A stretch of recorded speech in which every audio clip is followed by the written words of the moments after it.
ছাত্রছাত্রী এটা মানে প্রজেক্টটা বানাইছে এখানে পুঁতি দিয়ে তারপর হলো সুতা দিয়ে আঠা দিয়ে লাগাইছি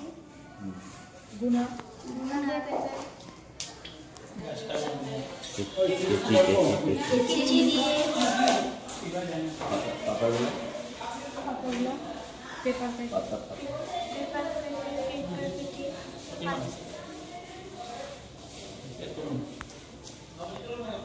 পাতা দিয়ে পেপার এটা বানাইছি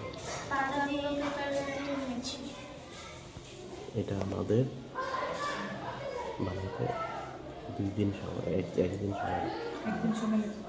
এটা বানাতে একদিন সময় লেগেছে ভালো হলে আমাদের এই আইডিয়াটা সিলেক্ট করবেন। ভালো